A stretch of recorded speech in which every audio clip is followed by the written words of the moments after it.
কৃষকরা একটা আন্দোলন করবে, নয় এক জায়গা মানববন্ধন করবে। ঠিক আছে, সবার একই কথা যে আমাদের তারেক যে আসছে নতুন সরকার, যে একবারে কি মানে জমির প্রতি নির্ভরশীল তাদের কি অবস্থা? নির্ভরশীল তারা চলবে কিভাবে?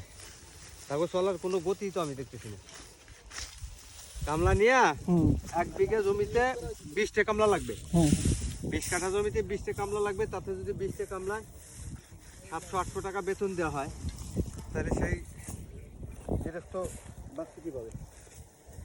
বিঘা প্রতি কেমন খরচ বর্তমানে? এই বিঘা প্রতি অনেক খরচ। ওই যে বললাম যে বিঘা প্রতি 20টা কামলা লাগবে, তার দাম সর্বনিম্নে 18,000-17,000 টাকা লাগবে। বিয়ে লাগানো থেকে শুরু করে সর্বমোট বিঘায় একটা জমি, 1 বিঘা জমিতে আমাদের খরচ হচ্ছে 80,000-90,000 টাকা। 80,000-90,000 টাকা।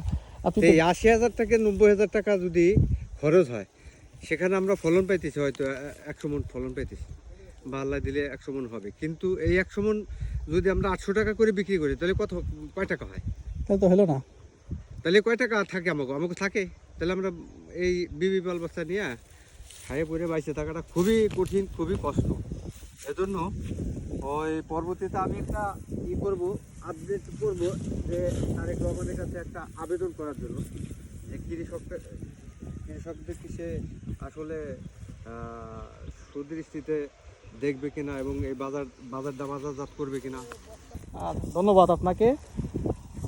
বর্তমান যে সরকার আছে সে তো আসলে একদম নতুন, সে একটু গুছিয়ে নিতে পারলেই হয়তো আগামীতে বাংলাদেশের যে কৃষক আছে এই কৃষকের প্রতি তার সুনির্দিষ্ট একটা লক্ষ্য বা সুনির্দিষ্ট একটা দৃষ্টি থাকবে।